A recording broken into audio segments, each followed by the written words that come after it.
Kato motioned to the book in front of him.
Beck took a long breath, then gave a firm nod.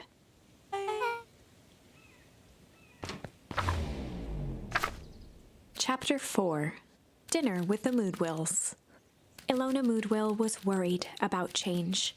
A gardener at heart, she understood the necessity of change, relied on it even. But there was a difference between the controlled world of her plants and this cluttered cottage in a strange town. Almost done. Nellie was a blur of activity, digging through boxes.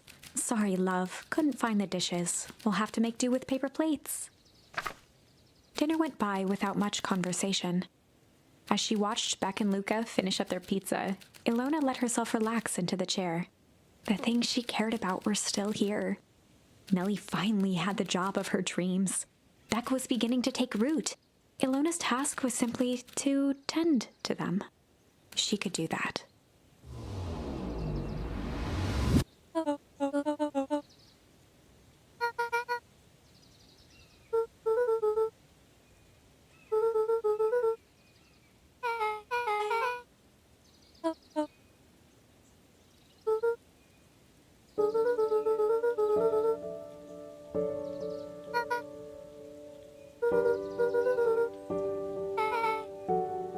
Luca's eyes were fixed to his plate, pushing a chunk of pineapple around with his finger. Nellie was the one who eventually broke the silence.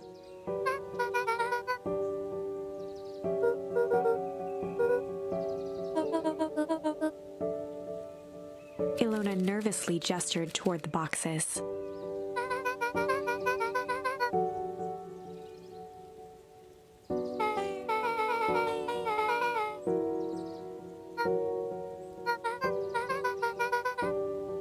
Luca wiped his face with his sleeve.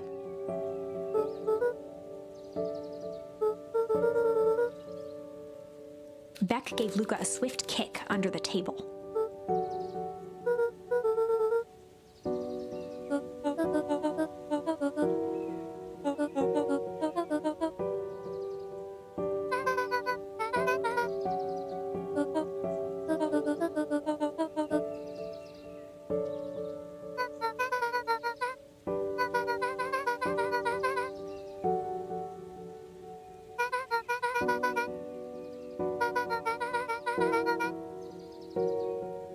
Luca glanced over to Beck. She seemed to be holding her breath.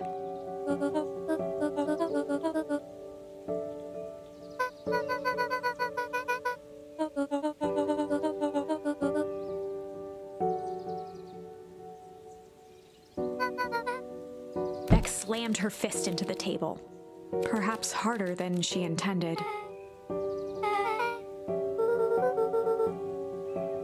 Luca glanced outside to gauge the time.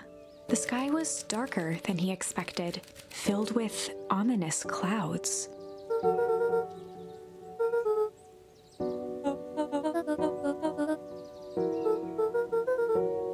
Luca wiped his mouth one last time with his napkin and started to get up.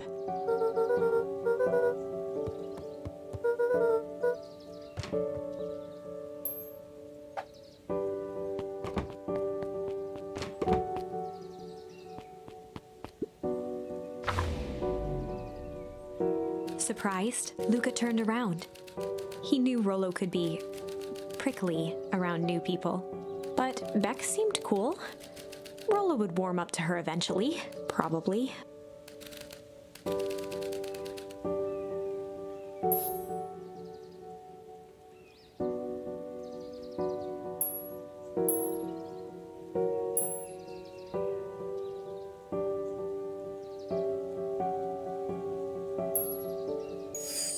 Luca began to respond, but the sky answered for him as the clouds above began to rumble with ominous thunder.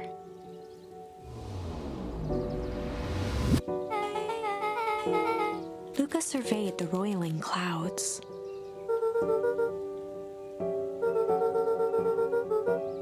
At that moment, the heavens opened up, unleashing torrential rain.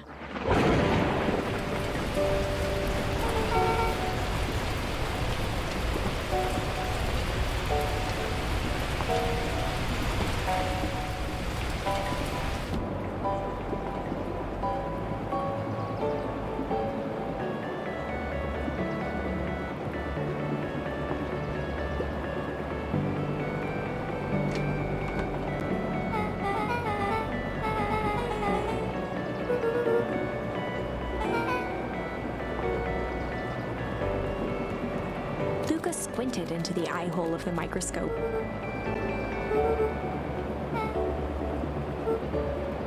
Luca adjusted the slide with his fingers to get a better look.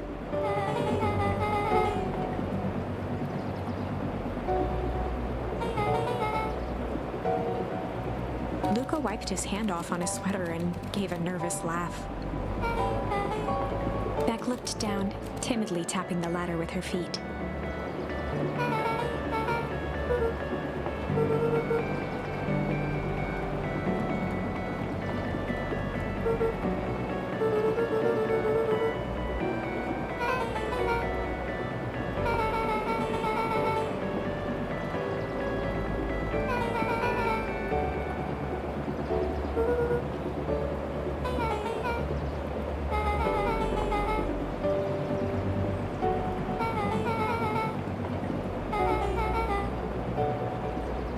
Luca flicked at one of the toggles.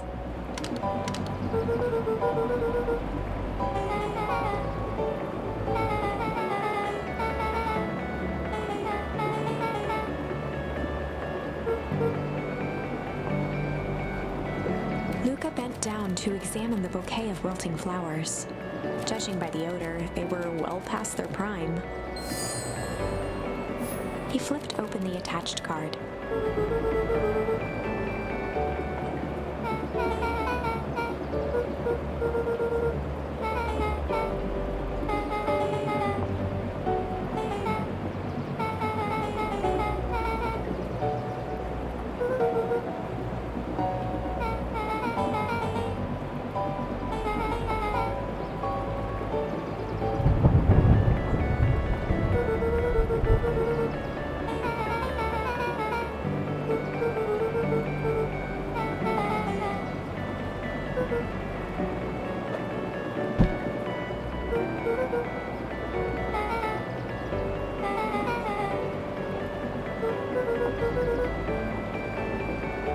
Beck took a moment to watch the rivulets of water running down the window.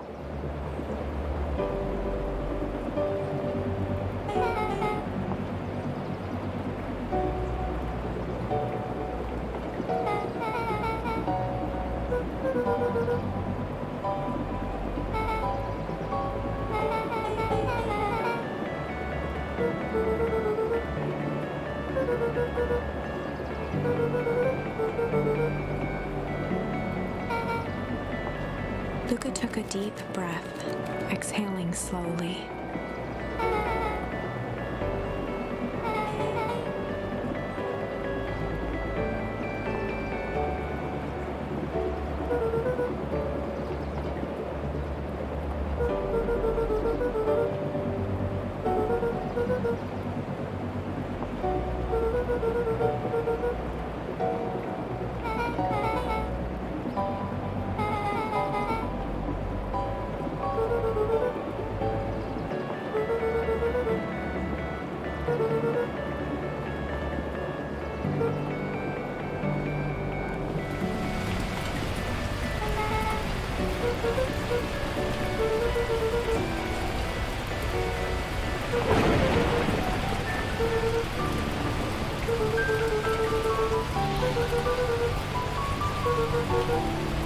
Luca let out a feral scream that echoed into the night.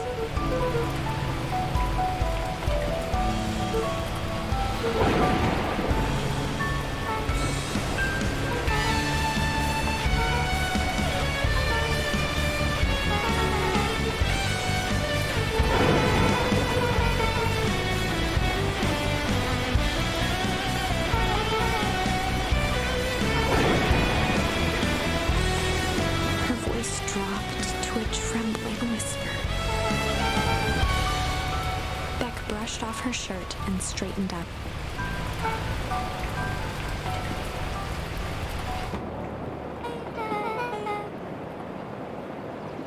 As abruptly as it began, the storm abated.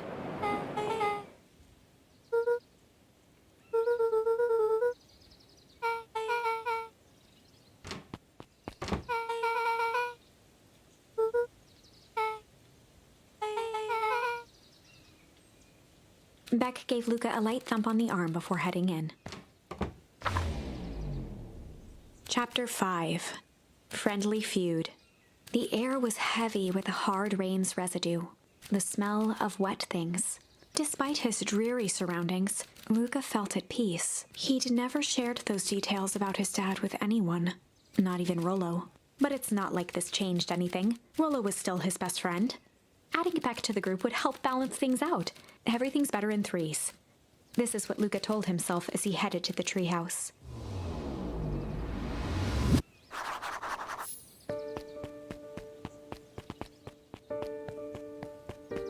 The Valentine Mansion loomed over every other building in town, both figuratively and literally.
Luca had only ever heard him speak in this stiff yet gentle tone a few times, and it always meant one thing.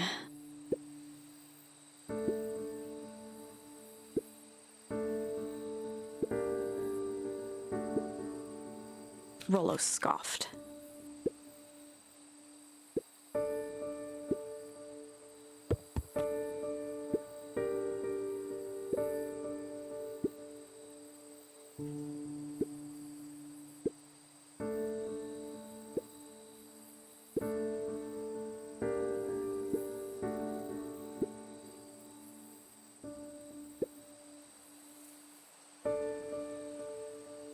Luca stumbled on his words, knowing he'd said too much.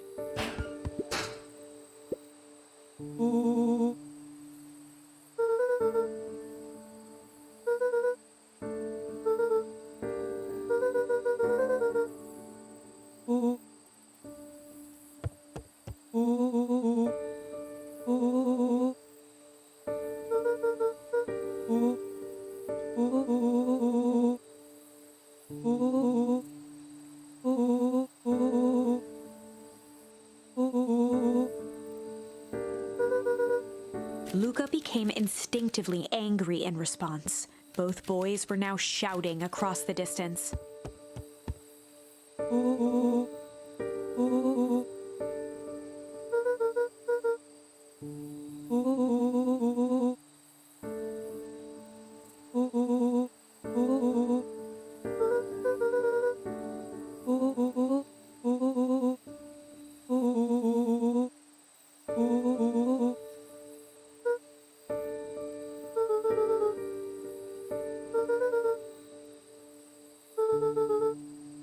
Rollo's tone changed to a calm, yet more intense anger.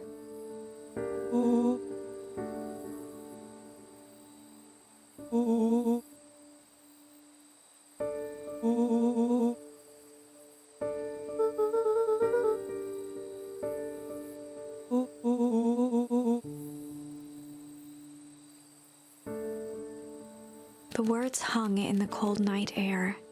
Rollo's stomach dropped, knowing he'd crossed a line. But it was too late.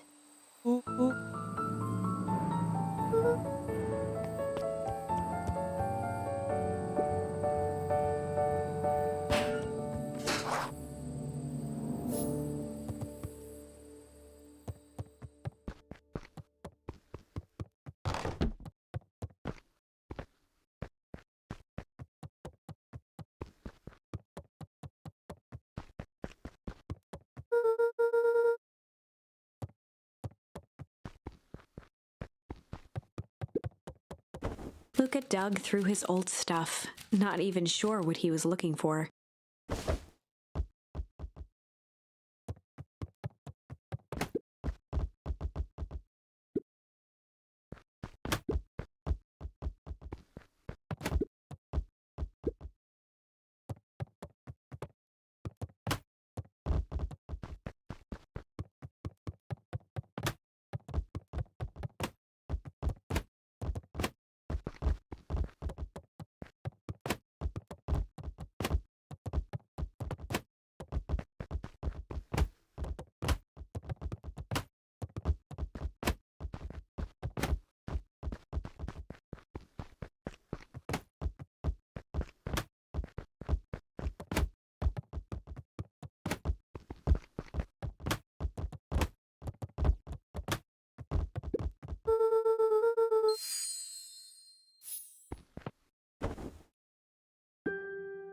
Gran cooed gently from the hallway.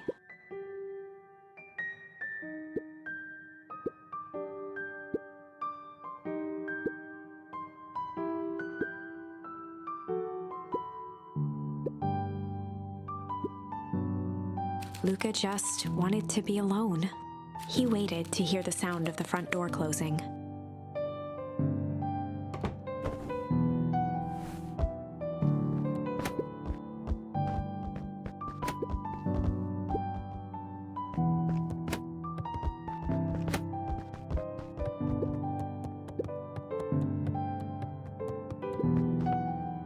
Luca dozed off again.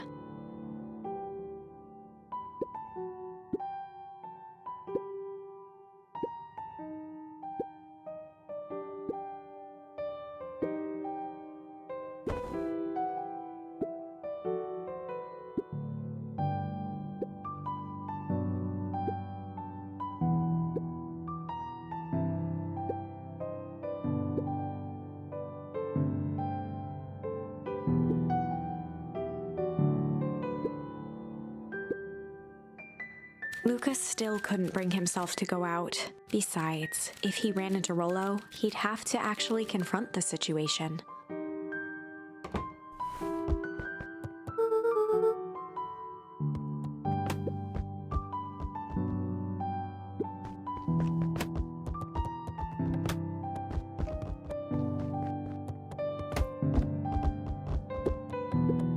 The Adventures of Hank Atomic.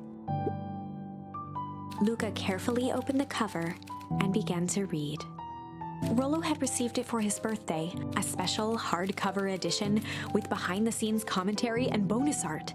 Rollo cherished it, but asked that Luca keep it at his house. Luca wasn't sure if it was because Rollo didn't trust himself with it, didn't trust his sister around it, or just wanted an excuse to come hang out at Luca's more often. Whatever the reason, Luca didn't mind. But it had stayed right there where Rollo had stashed it ever since. Now, at the foot of his bed, Luca lost himself in the pages. He'd read it all before, but at this moment, it somehow felt sentimental. He was well into issue number 5 when he heard soft footsteps from the hallway.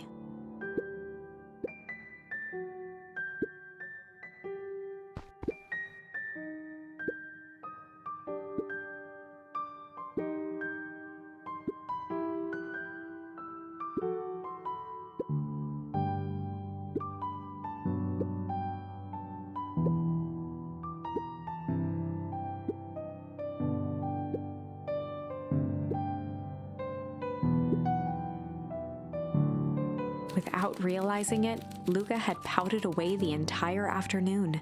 He once again felt the weight of it all and allowed his weary eyes to close.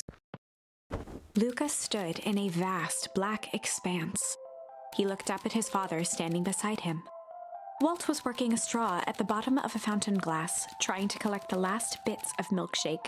"Dad, where are we?" Taking a final loud gurgling sip, his father peered up from the glass. He jangled the straw playfully with a warm smile, then lifted the empty glass as if to point into the darkness. "The source." Luca's eyes followed his father's gesture. In an instant, he was sitting in front of a blazing campfire. Across from him sat a large figure in a yellow hazmat suit. The figure's voice was a scratchy echo. "Well, if it isn't the man of the hour, make yourself comfortable." Luca held his shivering hands over the flame to warm himself. "It doesn't work that way here." Their yellow-gloved hand pointed to the base of the flame. "It's a cold flame, see?" Luca peered at the base of the fire. It wasn't wood that was burning. It was Beacon Pines itself. Tiny buildings, freezing and crumbling as they were consumed by flame. Luca could see small shadows moving in the burning city. People. Luca leapt to his feet. "We've got to help them!" The figure gave a dismissive wave of their hand. "Why waste energy helping people who can't even help themselves?" The figure bent down to examine the panicked crowd as they desperately tried to stop the flames. "They only care about what's right in front of them, not like us." Luca's voice was a trembling whisper. "Us?" The figure slowly stood up, grabbing its helmet with both hands. With a jolt and a twist, the suit emitted a gasp. A cloud of torpid mist escaped, slowly revealing the face within. Luca's own face looked back at him, older, worn. The sensation was oddly familiar, as if he'd caught his own reflection by surprise in the mirror. The doppelganger smiled. "I tried to help once." He gestured towards his face. "And all it got me was this." Luca staggered back. "You aren't me." Luca felt a hand catch his shoulder. His father was there again, beside him. "Every choice sets us on a path. This is the end of one of your paths, son." Luca watched his older self shake its head ruefully, its face twisting into a cruel grin. "Well, Dad, if you wanted him to see this, far be it from me to disappoint." Luca watched in shock as the figure took a confident step forward and plunged into the flames. In a flash of cold light, he was gone. "What does all of this mean?" Luca felt a reassuring squeeze on his shoulder. Just remember, why we choose matters just as much as what we choose. Luca woke up to see a hazy figure at the foot of his bed, silhouetted in the morning sun.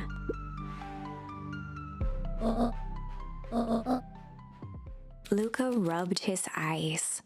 The kind, concerned face of his gran came into focus.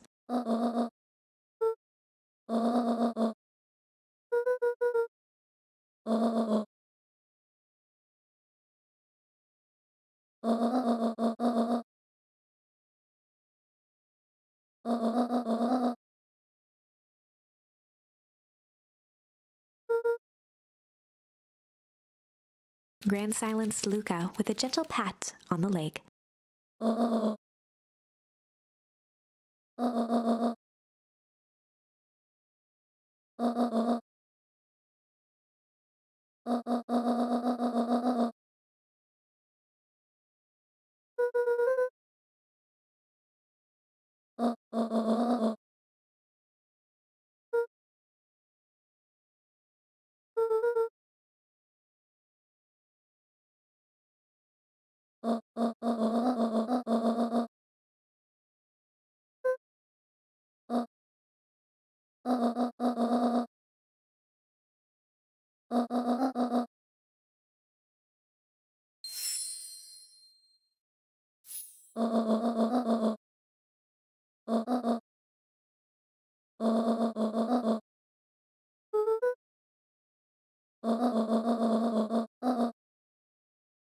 Luca gave a reluctant nod.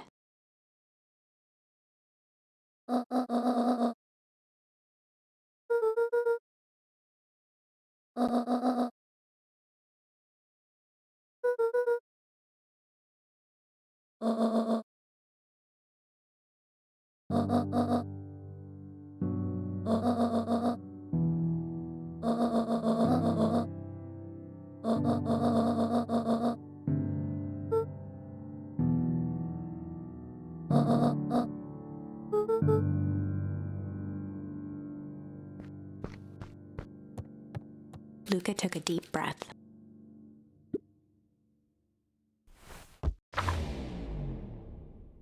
Chapter 6. Through Thick and Thin. Despite Luca's bitterness, Gran was right. He needed to hash things out with Rollo. A big fight changes the nature of a friendship.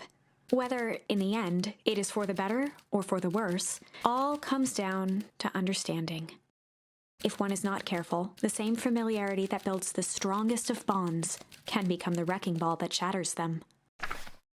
Luca emerged from seclusion, taking in the crisp festival air. But the events of the day weren't on his mind. He had to find Rollo.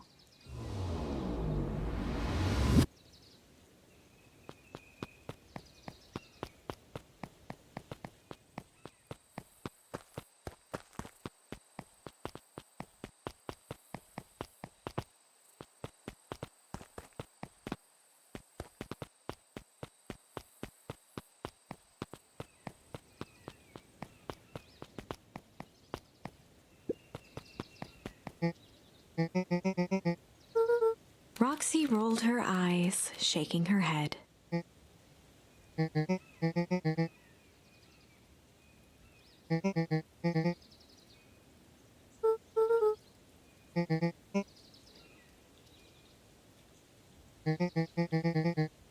Luca looked down and kicked at the dirt.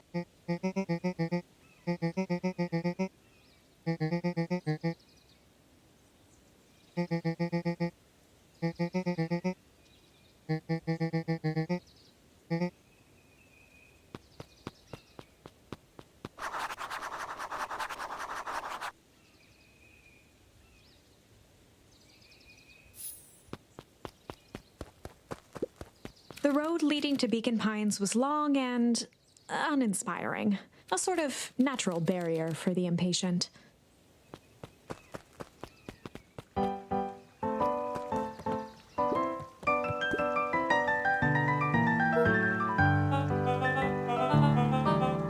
Mr. Kerr pointed to his grinning mouth.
Jeff was staring into the distance with a wistful look.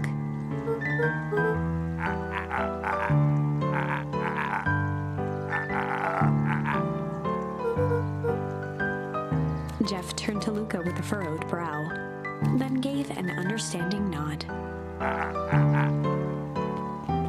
For a moment, the two now shared that same wistful gaze.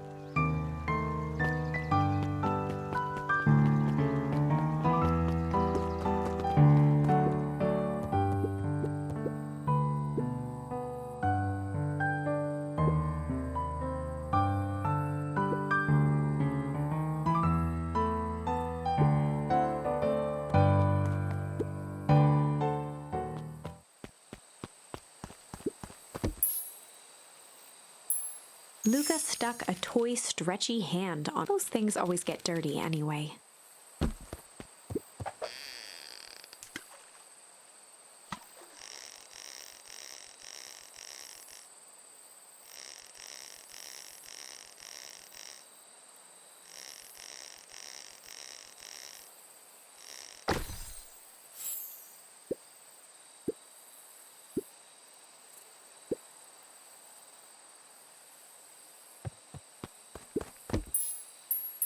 Luca wrapped some tape around the hook. Hey, you never know.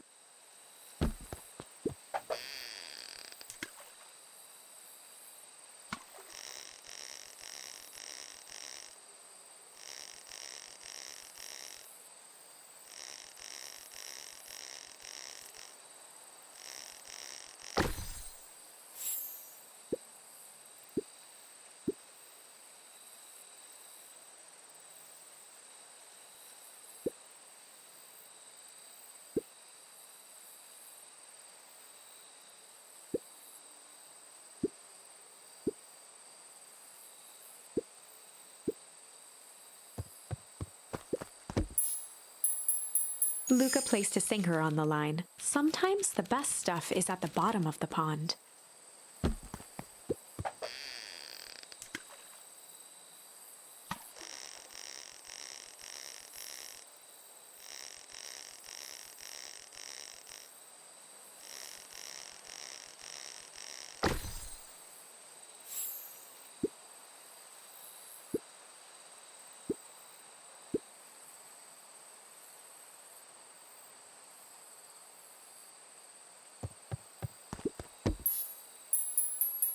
Luca wrapped a twig of thyme around the hook. Some fish have refined taste.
Griffin looked away suspiciously.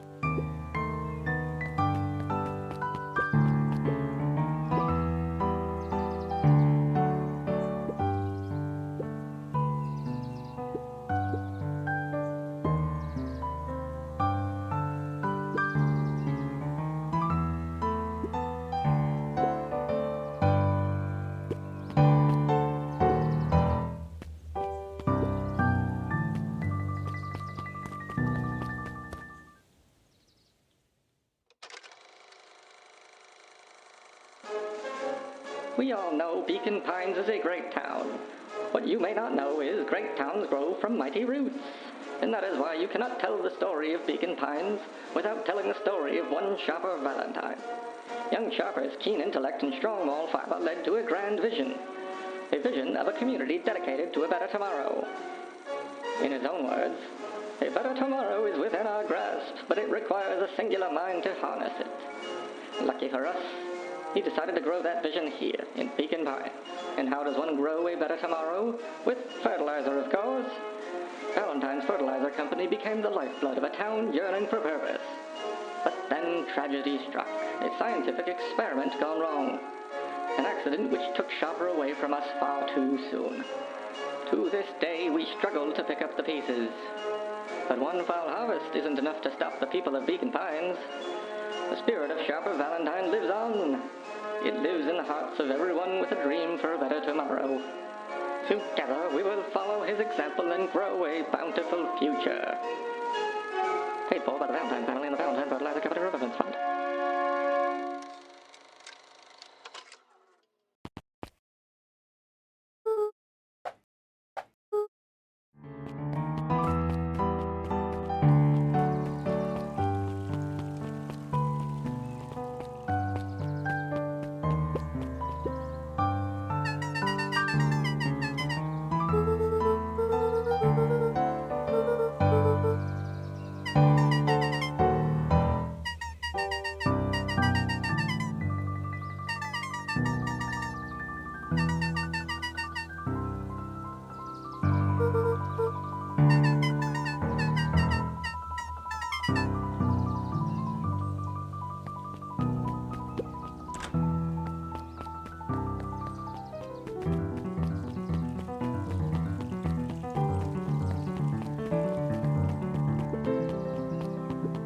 Jeff's hardware closed down about a year ago. The effects of the foul harvest stretched wide. When there are no crops in the field, tractors don't need fixing.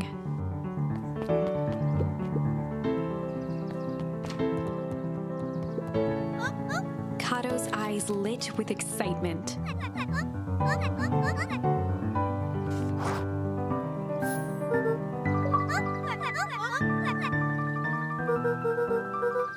Kato straightened up and cleared his throat as if preparing to sing.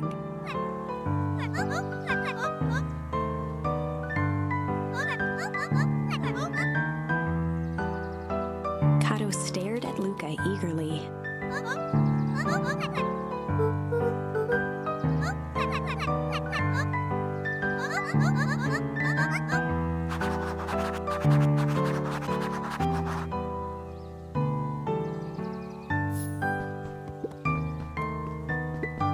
Luca grabbed The Adventures of Hank Atomic, issue number 4.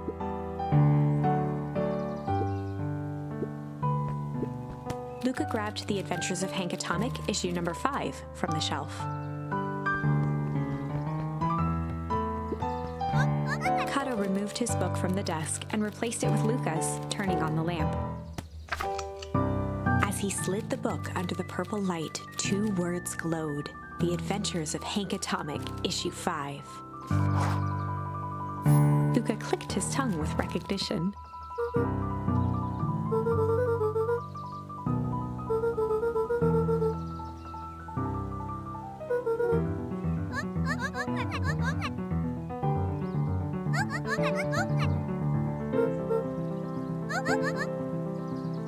Kato began flipping through the pages, stopping when he hit a glowing word. He continued flipping.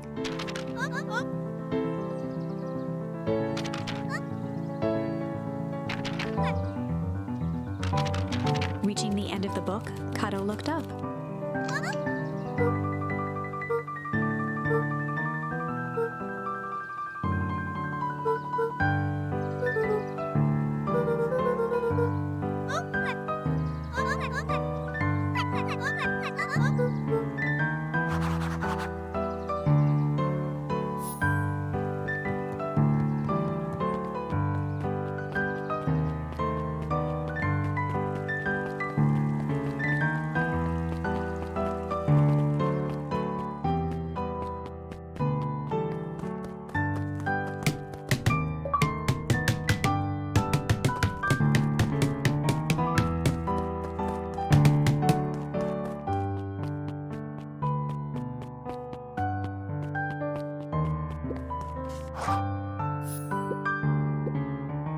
Before Luca could finish his sentence, Griffin handed him a corn dog.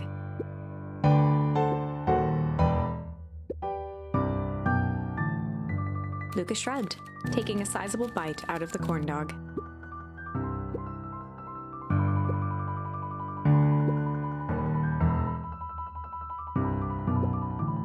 Luca tongued at his cheeks, feeling something rough between his teeth. He reached into his mouth and pulled out a slip of paper. He shook off the bits of corn dog to read the slip. Luca finished off the remainder of the corn dog.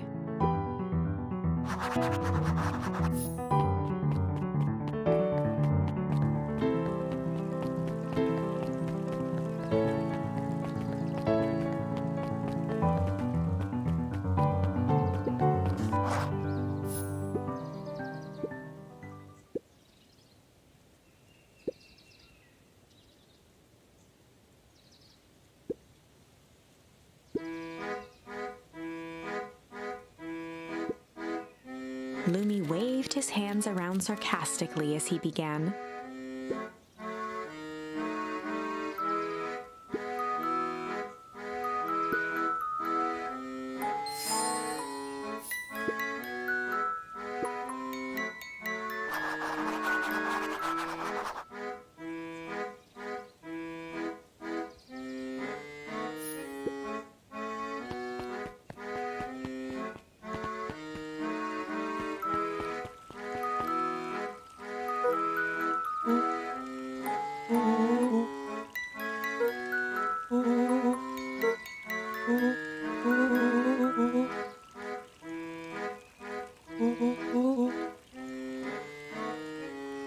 Rollo sheepishly handed Luca the balloons.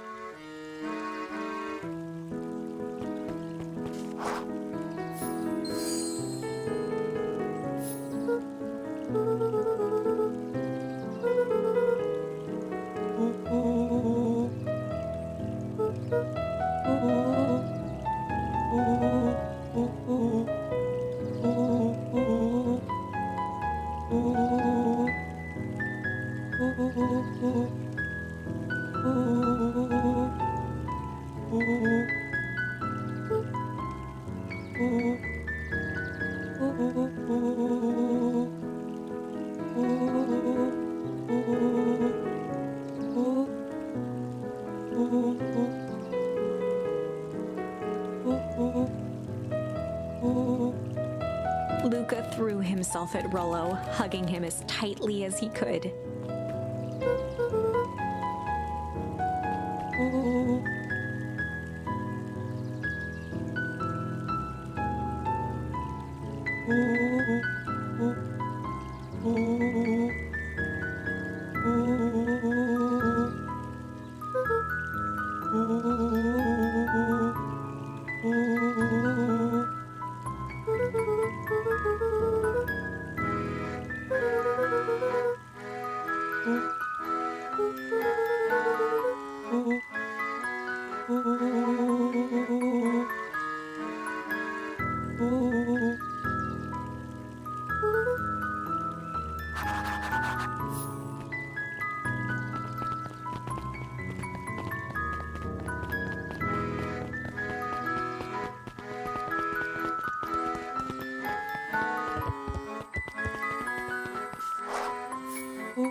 unopened letter.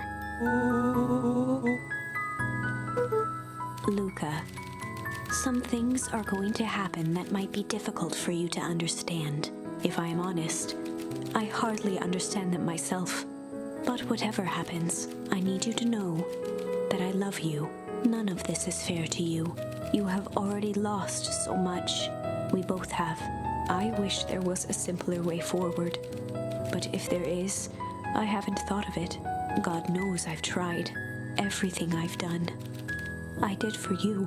I hope someday you can accept that. Love, Gran. Luca folded the paper into his pocket and headed up the ladder.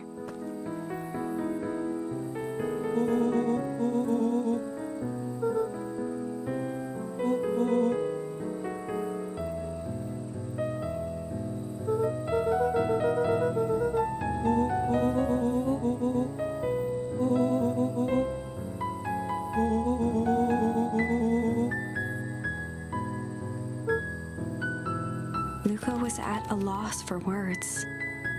But that was fine. Words aren't always necessary.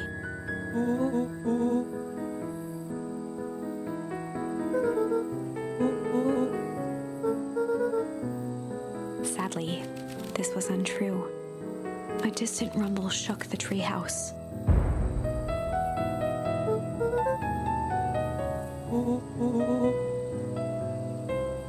It was not fireworks. It was something the boys couldn't possibly comprehend.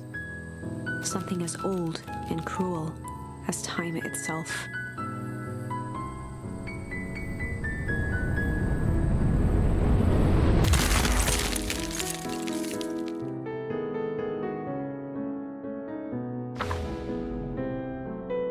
A shockwave of cold tore through the room.